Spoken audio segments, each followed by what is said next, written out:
GM, welcome back to another episode of Touchgrass Podcast. Today we have Matt from Sharplink.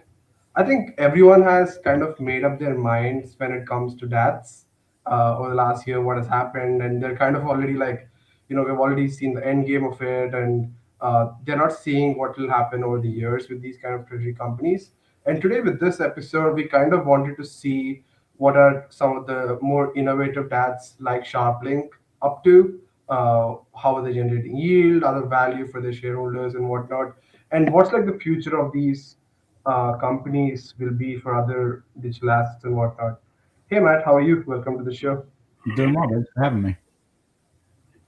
Awesome. Awesome.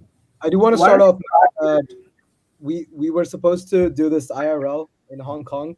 Tell us, like, how was Hong Kong? Hong Kong was amazing, and I apologize that we didn't get to connect out there, but I'm excited to be talking to you guys this morning. The institutions out there are extremely forward thinking, and because a lot of them are taking longer term views, it's less about the short term trade and more about the tidal wave of this evolution that we're seeing.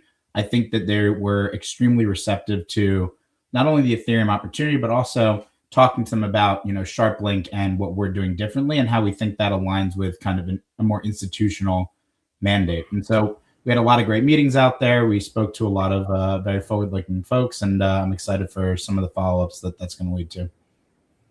100%. I mean, just this last week, I think we had like four big institutions announce their, kind of DeFi make DeFi announcements. But let's start off here, right? There's so many DATs announced for different assets and for ETH and Bitcoin. In your case, it is Ethereum, and there's so many Ethereum DATs as well. Why don't we start with how is Sharplink different from other ETH treasury companies, and what have you guys been up to the last, since it started? What's the journey been like? All that. Yeah, absolutely. And I'm actually going to take one step back and just explain how we think ETH is different than other balance sheet assets, just because I think it's crucial to the Sharplink story. So, obviously there have been Bitcoin treasuries in existence since MicroStrategy pioneered the concept of putting crypto on a public balance sheet 5-6 years ago at this point. We thought that the big difference and the Ethereum opportunity specifically was the native productivity. And so while MicroStrategy has done an incredible job of ushering in this new wave and bringing institutions on board, Bitcoin is a store of value. It's digital gold. It doesn't have any native productivity. And that's kind of part of the inherent design, right? It's supposed to be immutable, store of value. We all know the exact quantity that will ever be in existence. And ideally, as it gets adopted into portfolios fully in the same category as digital gold, then it will go in line with M2 and inflation. Ethereum, on the other hand, has this native productivity, but it's only as productive as you make it. And so while the ETFs in 2024 were an incredible development for the market in terms of allowing institutions to get it onto their balance sheet, one, it only allowed them to get buy and hold exposure to the underlying, which has a major opportunity cost in something like Ethereum that has a native yield. But two, it also only allowed certain investors to get exposure to begin with. If you weren't allowed to hold crypto on your balance sheet, there's a good chance you're not allowed to hold a crypto ETF on your balance sheet. Like a lot of people's mandate is going to pierce through the ETF wrapper.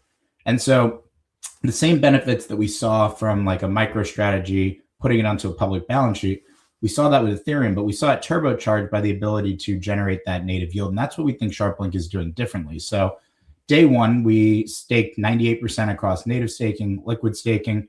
We've now been pushing out what we believe to be as the efficient frontier for institutional grade DeFi.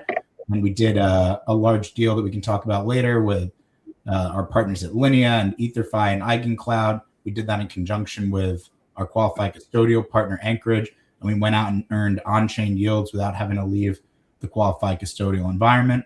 We're now continuing to do deals like that and try to generate enhanced yield by making that Ethereum productive. And I think that's the big difference between Sharplink and basically anyone else in the space, is that our goal is not financialized yield. Our goal is native yield, to take the tokens we're holding and put them to work every day. And so that's what you could think of as my daily job, is to go out there and make our Ethereum worth more, so that even if you aren't looking at the Ethereum price, because our goal is obviously, we think Ethereum is a generational opportunity. And that's why we took the step of adding it to our balance sheet and saying we effectively wanted to nominate our profits in Ethereum. But at the end of the day, my goal is to generate more Ethereum per share. And so that's kind of our North Star. Yesterday, we had less Ethereum than today. If I do my job well, tomorrow we'll have more Ethereum than we do today. That's our goal, is every day to generate more ETH per share so that it's an Ethereum denominated wealth accumulation vehicle. Awesome. So in your view, like some of the people view Ethereum as store of value as well, as in addition to being a productive asset. Is that one of your points as well, or is it like ETH is more productive than just being kind of a currency? I do think that Ethereum is a strong store of value as well. The reason why I would say it's not the primary point that I make to institutions is that we're not a firm that's going to go out there and say you should put 100% of your digital asset exposure in Ethereum. Like, we very well do think that Bitcoin has a place in an institutional portfolio, and digital store of value is the Bitcoin narrative. And so while we think that Ethereum is a great store of value, it's often disinflationary, it can be deflationary. The supply is not fixed, but it is extremely low. I mean, the amount of inflation in Ethereum has been lower than Bitcoin for years. It's just not something that we regularly talk about.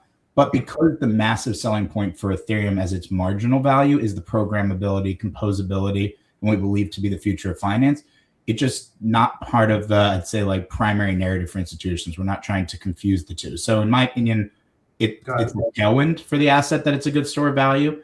But if all you're looking for is store of value, odds are you're looking at Bitcoin. If you're looking for all those other benefits I mentioned, you look at Ethereum. And then when you start to look at the monetary policy, you're just pleasantly surprised to understand that it's actually potentially just as good of a store of value as Bitcoin as well. Yeah. Before I get to my next question, how much ETH does Sharplink hold right now today? So we own 867,000 ETH. Wow. And like this question I get a lot, and I think everyone kind of clowns MicroStrategy when it comes to execution, and how is it that they always buy the top of the week, and when like for example, just as yesterday or last week, the price was nowhere near 78 or 80K, and Michael Saylor somehow averaged that price when Bitcoin is in 60s. So how do these stats, I think everyone is interested, like how does the execution actually happen? Is it programmatic?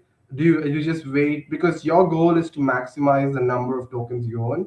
So how does the buying actually happen? And I know that buying has slowed down, but how do you guys kind of manage it so that you accumulate more ETH? Yeah, so there's 2 points on that front. The first I would just like to say is that our goal, unlike other treasuries, is actually not to be the largest holder of Ethereum. It's to increase the amount of value per share in Ethereum as much as possible. So ETH per share is our North Star. And we view that to be the right mandate, because at the end of the day, as a shareholder, you care about the amount of value we're generating for you on a share by share basis, not that we're targeting a vanity figure of, can I be the largest Ethereum holder, et cetera. Like, that doesn't benefit you economically. And so we are taking a very prudent look at doing that. Like when we talk about equity issuance, we only do that when it's accretive on an ETH per share basis, not just when we can accumulate additional ETH. The same thing goes with how we figure out our deal structuring, our timelines, et cetera. Like, our goal is to increase your ETH per share. And so if we can do that by getting a better price on Ethereum, that's great. But for example, let's say Ethereum is trading low, but our equity, we wouldn't be able to raise in an accretive way. Like, even if we did that, it would bring the average price of our Ethereum holdings as a company down, but it would actually bring the amount of Ethereum each share represents for our shareholders down concurrently. So in our opinion, that's not an accretive action to take, because you as a shareholder only care about the value accruing to you, not that the company as a whole is increasing the value. And so we want to just be very diligent on that front, because at the end of the day, like, we want to be a long-term ETH denominated wealth accumulation vehicle. And so we should be earning you more wealth in ETH terms. Now, that being said, buying ETH cheaper, all else equal, adds value to that. So I come from a trading background, spent my entire career up until I joined Sharplink looking at liquidity, microstructure, short-term timing, and things like that. And so that's very much part of our strategy, is trying to take the balance of the capital markets raises, the native productivity, and then going out there and deploying it in opportunistic times to maximize for that ETH per share. It's not systematic in that respect. It's definitely combining, I think, all of those things into what we believe to be like the optimal framework. So it's a lot more dynamic. There's like a lot of maths involved. It's more it's not like just programmatic buys, like, hey, if ETH hits this price, we're going to buy more. It's more dynamic. There's a lot more thought that goes into it. Definitely. And it's not to say that I don't think systematic can work. It's just that in crypto, especially, I would say you have to be more dynamic because the market very quickly picks up and then takes advantage of people that it thinks are doing things in a fairly simplistic if then way. And to be clear, it's not that I think that MicroStrategy is actually doing that. It's simply that I think that they tend to raise more capital in their structure given the way that they're financialized, and it's a fairly high leverage common equity. He probably tends to raise more capital at points where the market is euphoric, and it's a bit of a vicious cycle there. I still think he's trying to increase Bitcoin per share, though. I've never seen MicroStrategy issue equity below a Bitcoin per or an MNAV of 1, to my knowledge at least. But there's definitely a correlation, I would say, between the market having more interest in these vehicles and the price being higher.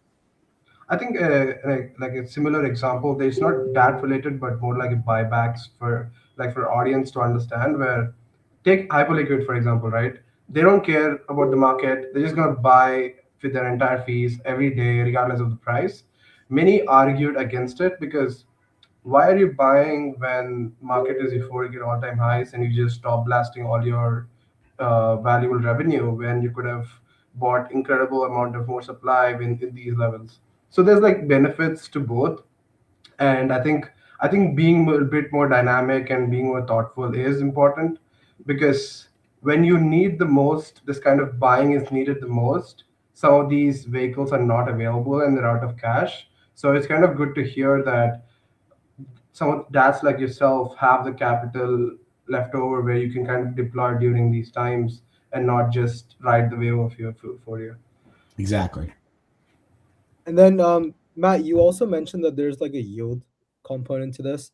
For our audience, can you like, is it relevant to explain why other DATs don't do this yield stuff? And then, I'd love to dive more deeper into, how, you mentioned EtherFi, Eigencloud, like how is Sharplink generating this yield? And then sort of what went into the thought process of working with these partners? Yeah, so our goal is to, I was mentioning before, like build out this efficient frontier of yield generation. We're not looking to be a hedge fund, right? We are a steward of the Ethereum that we already have. People have entrusted us with this exposure. Our goal is to try to grow in like a safe way the amount of ETH per share and let people just have a better expression of owning ETH than just buying spot and holding it via the Sharplink common equity.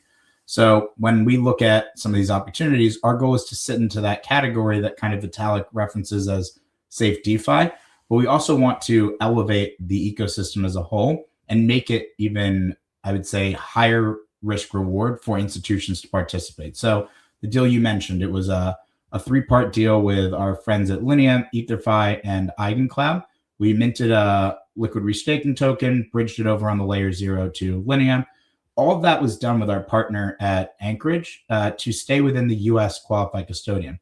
And this was an industry first. So up to this point, you usually have to go into an MPC to go and do any sort of on-chain yield generative activities. And that is adding an additional level of risk to the transaction. Institutions are often held to a very high standard for being a safeguard of the assets they hold. It's our job to be. And so being able to do this within the qualified custodian meant that we were probably the first person ever to use a bridge from a qualified custodian or to mint a liquid restaking token on a public company balance sheet. But now that we've done it, and we were able to do it because we were willing to commit so much to doing it. So I think we announced $200 million over a several year period of time. Like that's fairly chunky for the space. And the benefit of that is that it gets our partners to have the resources to prioritize it on their roadmap. And now that we've done it, everyone else can do it on the follow, which makes institutional DeFi more valuable. Because at the end of the day, we own a lot of Ethereum. Our goal is to be like a benevolent capitalist in the space. We want to make money for our shareholders by doing things first, generate that excess yield, get paid the premium for doing it. Those OTC incentives that all three of the participants are paying us to do it is in excess of what you can get on the sticker rate of just going and doing it yourself on chain. But now that it's done, anyone else that calls up the same custodian can go do that deployment and they don't have to leave the QC. So now we've just opened up multiple partners in DeFi to more institutional flows in the follow-up, and made Ethereum a more productive asset in general for people to hold. So win-win from our book. And we want to continue to do new deployments like that kind of push the frontier out of institutional DeFi. A lot of these things are kind of like fairly boring for anyone that trades in their personal account, like a liquid restaking token, LSTs in general, like bridging. None of these things are reinventing the wheel for let's say a retail DeFi trader, but they are for an institution, and to do it at those kinds of sizes and to do it for those kinds of term premiums. So it's important to us to show the world what you're capable of doing if you want to do safe DeFi. And that's kind of the approach we've taken while getting that excess yield for our investors. The reason why other firms haven't done it is either one, their treasury asset is not natively productive, or two, they've picked a natively productive asset, but only really have opportunities to stake. Like there aren't that many chains where there are safe DeFi opportunities at the size you need for a treasury company, right?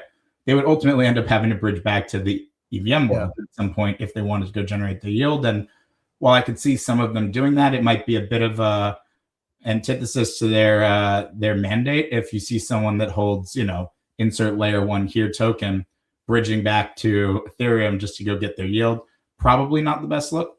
And it's also really complicated to do it. Like we have a full team here to do everything from the due diligence to the deal structuring, the legal oversight. Like anytime we do something, it tends to be the first in a corporate balance sheet setting. So like we were the first people to, I think, natively stake on a balance sheet. Like our auditors had to then go wrestle with that. Our analysts that are covering our equity had to go update their models. We had to go show the world that native staking hits your top line GAAP revenue, but that liquid staking tokens are considered an intangible. So it's capital appreciation when the price goes up, but it's not going to hit your top line. Like these are very nuanced things for the equity investor world, but very important steps. And so every time we do it, we need to increase the sophistication by one, and then go and explain everything to everyone that we work with, to our investors, et cetera, so that they can understand it and follow along.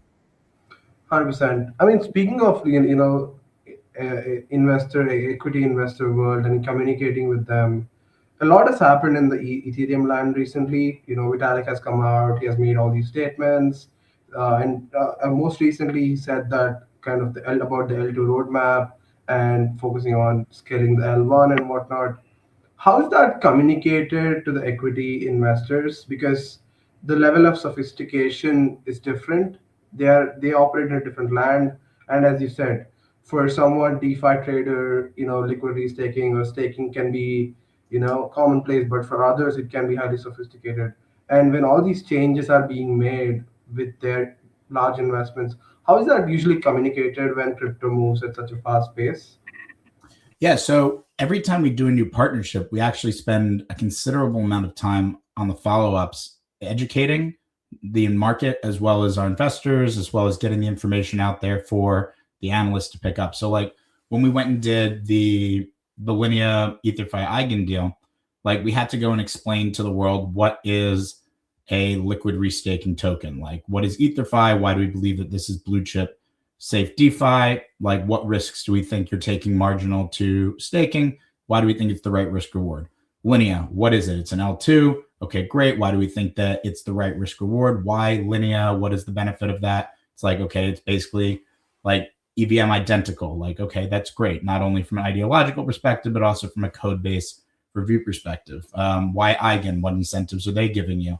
Why Anchorage? Like they're a OCC chartered qualified custodian. Like that is a unique level of certification. So we do a lot of this education. So on our socials, like there's often a split sentiment to it, because the extreme crypto natives love to see institutions coming on chain, but they also may not appreciate our fourth post in a month explaining what a liquid restaking token is if they've been doing that for years and this is considered like entry level stuff to them. But for those who are newcomers to the space on the institutional front who want to understand it, we want to be that, intelligent link, that sharp link between traditional finance and the new world of, on-chain finance. So it's often a bit of towing the line. Like when we were in Hong Kong, we were meeting with some family offices who were extremely sophisticated and already have been invested in Ethereum for years. Some of them have invested in other treasuries. They were asking specific nuanced questions about why Sharplink versus insert company here. On the other side of the spectrum, we would meet with massive sovereign wealth funds, pensions, or endowments who are still asking us like, why Ethereum versus Bitcoin? And so we have to educate at the level that the investor currently needs, and to make sure that they have all the information they need to be able to make an intelligent decision, while not overwhelming them with unnecessary information at a given juncture. It's very much like it's an interesting process, but it's very much a read the room. So like your viewers are going to want a much more sophisticated level of content than maybe someone who has never held spot crypto in their own wallet before and is still making sense of what the difference between putting it on a ledger at home or going to an Anchorage or Coinbase Prime, and like just those structural differences as their first question. And that makes a lot of sense. Do you want to talk a little bit about like how this yield aspect comes into the communication here? Like, do you think when you talk to these institutions and family offices, the yield component is easier to explain? Like, do you think that makes them a little bit more comfortable in terms of like confidence when the market is the way it is right now? Like, is that the way that it differentiates the DAT when you're communicating? Is that the first thing that's told? Like, how does that conversation usually go around? I think it is, because as a differentiator, it's important from a structure perspective. Like, let's say that you already decided I want to be long Ethereum, and now you're on to what we would call security selection. How am I going to implement that view? And you're given the full menu of options, from buying your own spot, staking it yourself, or trying to go and do these deals yourself on chain, trying to go and monitor the positions, etc. You could buy a DAT, you can buy our DAT, you can buy other DATs, you can buy the ETF that doesn't stake, you can buy the ETF that stakes a little bit of it but can't stake most of it because they have to have daily liquidity. How do you figure that out? And the big difference for us versus other DATs being that native yield means that we have a pro-cyclical and a counter-cyclical strategy. The counter-cyclical strategy being that we're always trying to generate yields that even if the market isn't rewarding anyone in the DAT space really with a premium to net asset value, that it will allow us to issue more equity and buy more tokens on an accretive to ETH per share basis, you're still generating additional yield. Whereas if you're in a public company that has no way of generating value outside of tapping the public markets, well, then if people are trading at a discount, you could say that the benefit is the call option in the future of being able to do that. You could say the benefit is that they have a qualified custodian, they're taking care of it all for you. It's a lot easier for you to manage on your books than holding spot, but the value proposition may not be as compelling. Whereas like our strategy is working regardless of the price of SBET. We still are working in ETH denominated terms. And then we just have this like kicker, this tailwind, that when the market does trade at a sufficient premium, we can have these spiky periods of token concentration increase, leveraging the public markets as well. It's kind of like a double-edged strategy. Got it. Uh, I mean, I mentioned regarding the institutions, making these announcements recently. BlackRock said they're acquiring position in Uniswap, and we also saw Anchorage, I think, also announced that Apollo they're partnering with. They want to be kind of a custodian and whatnot. Like, there's so many institutions. They were active before, but right now they're on chain, like kind of in the trenches with us. What kind of signal do you think this sends to the broader market? Where is this like the next boom, or whatever's going to happen is going to be DeFi led, where in as a result will be Ethereum led? Do you think that's what's kind of the signal people should assume? Yeah. And so I think it's interesting. Like for the last few years, anytime there was a headline that one of these institutions that we're hearing all these announcements from had hired someone to be involved with their digital assets team, the market would be euphoric. The day that BlackRock integrated their Aladdin product with Coinbase several years back, it broke the stock. Like circuit breakers kept going off. The market didn't know what to do with itself because they realized that institutions were coming. I think we've become a bit more numb to these headlines in recent months because the rapidity of them has just increased by so much.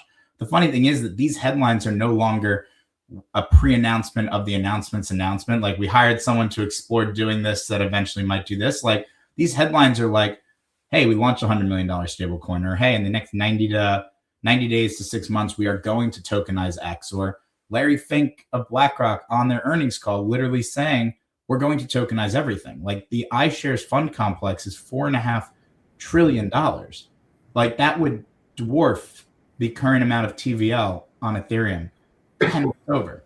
And so I think that people, especially when price is down, are going to just be a little numb to these headlines. But I think the institutions are actually screaming at the top of their lungs, like, we're coming, it's here. The only thing is, because it's like several chunky institutions as opposed to lots of small retail actions, it'll happen in like a very stepwise way. Like headline happens, nothing happens for a bit, people get bored, they claim that DeFi is over. New headline happens, and we've just moved an absolute ton in one move. That's the big difference. Is I think we're looking at these stepwise moves that are going to happen occasionally, as opposed to a steady, gradual increase. And it is a lot happening on Ethereum, like the supermajority of TVLs, stablecoin transactions, all this fun tokenization stuff. Everyone is saying they're either going to do it on mainnet or an L2 effectively. And why is that the case? It's because they want to derive their security from mainnet. Like there is only one chain that has 10 plus years of uptime, that has the decentralization, the million validators to be able to support the types of sizes that we were talking about. You can't secure trillions and trillions of dollars of assets with several billion of assets. Like you do need to have the network proportionately valuable to the things that it is securing. That's just like the law of the financial universe. There's a reason why so much collateral gets left with the CME or the LCH clearing houses, right? Like these guys are securing a large amount of transactions, so they need to have a lot of collateral on the line. So I do think that Ethereum is effectively in pole position, and like it has nowhere to go but up. It's just that the market is kind of in the doldrums right now post 1010, and so it's hard for people to recognize how positive the headlines really are.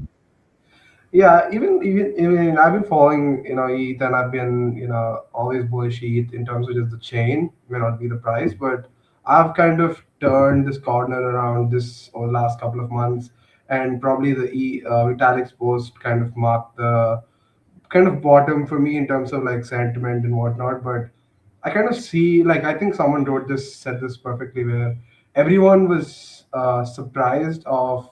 was not surprised of ETH's underperformance over the years, and they'll be kind of surprised of ETH's outperformance in the coming years. So I think that was kind of how I feel right now. And it has kind of certain advantages these some of these other chains don't have, which is more related to the sustainability of some of these TVL and liquidity effects. Uh, but Matt, I think we are coming to a close. But I can't leave you without asking this one question. Uh, Recently, MicroStrategy, with their on their earnings panel, I think their CEO of strategy said that if Bitcoin goes down to 8K, it'd be hard for us to refinance and stuff. And everyone was like, "Oh my God, you should not put out that kind of number." Is there a scenario for DATs like Sharplink? Is there a number for ETH where it'd be pretty tough to kind of rough it out, or is there that kind of scenario where you guys have planned it out? Or I mean, I'm sure you kind of play out these different scenarios. Is there one that's uh, brutal in terms of like price when it comes to these bear markets? So Sharplink is unique. We have zero debt. So we have nothing to refinance. We have no one to repay. We only issued common equity. We issued like 425 million of common equity this summer to start it off in what's called a pipe deal. And then we raised another 2.5 billion or so of common equity. And so as a result, we have a very resilient balance sheet, like a pristine balance sheet that allows us to weather these bear markets. So when I was talking to you about pro-cyclical and counter-cyclical strategy, like, yes, we are in a bear market right now. Our ETH per share is still going up. We have no drag from owing interest to investors. We have no magic date that we have to go and refinance on. Like, we've kept it very pristine. It's not to say that we wouldn't add the right preferreds or converts to our cap stack in the future at the right time, but it was really important to us that we build this thing durably. And so, at least for Sharplink, no. There are other DATs that did take on debt, and that does create an interesting gearing ratio for the common, right? Like, you're a bit more levered to upside in the common equity, but there is that number always looming where you're like, if it gets here, what does the future look like? We didn't want that, at least at this early stage of us building it out. It's only been 7 months since we launched our crypto strategy. Like, let's all kind of get our feet under us, show the world what a industrial grade treasury can look like, and then we can start to add more to the cap stack down the line. It definitely doesn't feel like 7 months. But thank you so much, Matt. This was awesome. I think our audience learned a bit more and got more knowledgeable about how DATs work. And maybe We'll have you on when ETH is at all-time high and see how the performance is. But thanks so much, man. Appreciate it. Look forward to talking soon. Thank you.